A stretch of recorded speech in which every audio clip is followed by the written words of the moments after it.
All right, I just wrote in quick instructions for you on how to find all those measures that we came up with.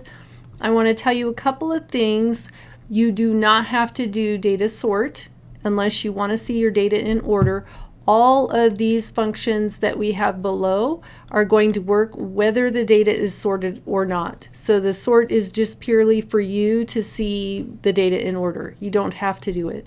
And then average, mode, standard deviation, min, quartile, 1, 2, and 3, and then min and max, and then using the maximum minus the minimum, you can either click on the result for the maximum and then type in the minus and then click on the result for the minimum, or you can type the whole calculation in one cell. It's up to you. It'll work both ways.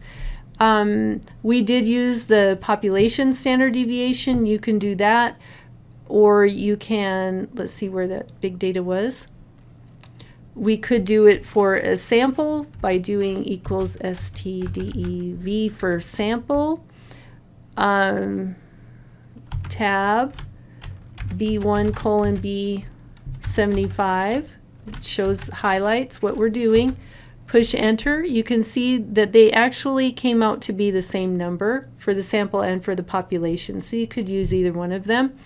And then let's see, so that's our quick information on using Excel, and it works great when you have a large data set, and you probably will have a large data set for your project, so you will want to remember how to work these all out in your Excel sheets.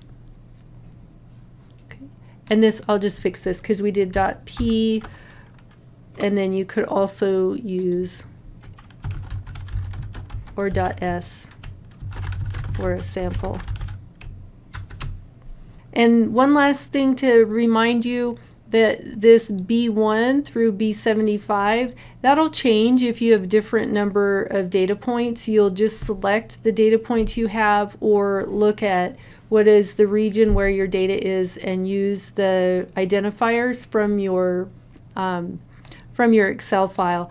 And remember, they come from B. This is the B, so you're in the B column, and then the rows are coming from over here. So we're going at the top of our data set. B1 is this 0, so B1, and then all the way down, I'm scrolling down to the very bottom of our data set to California, and that you can see is B75. So that's where those numbers are coming from.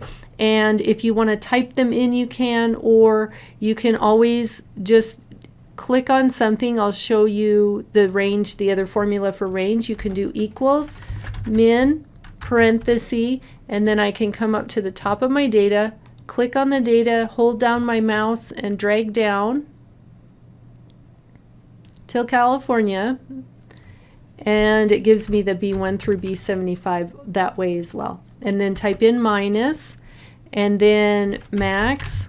And just because I did it one way doesn't mean I can't just type it the next time.